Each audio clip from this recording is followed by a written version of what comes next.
The coffee shop connection. James was sitting in a cozy coffee shop sipping his latte when he noticed a woman sitting across the room. She kept glancing at him, smiling whenever their eyes met. Interesting, thought James. She might be interested. The woman stood up and walked over to his table. His heart raced. Was this really happening?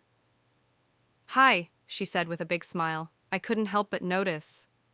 "Yes?" James asked, leaning forward.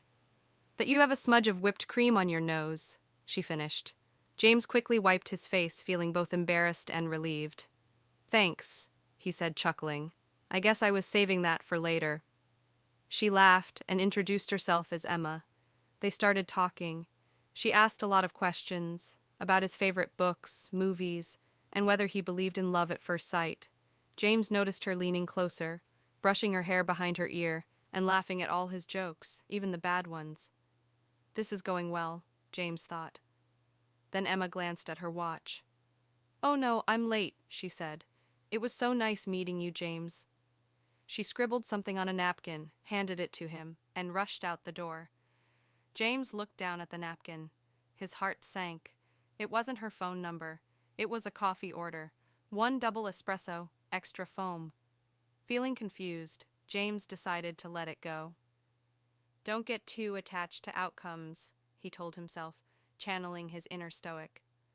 But the next day, he returned to the coffee shop. There she was again, sitting in the same spot. She smiled and waved him over. "Hi, James. I was hoping you'd be back."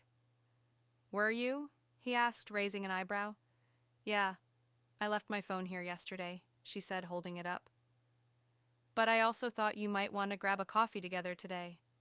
What do you say?" James smiled. "Sure, but only if I don't end up with foam on my nose again." They both laughed. It seemed like the start of something special, until the barista called out Emma's name. "Emma," the barista said, "your husband is on the phone." James froze. Emma's eyes widened. "Oh, forgot to mention, I'm a relationship counselor. I just wanted to practice my flirting advice with you yesterday." James stared at her, completely speechless. "Don't worry," Emma said, patting his hand. "You're a natural." Then she grabbed her coffee and walked out, leaving James to ponder how stoicism could help him survive this twist.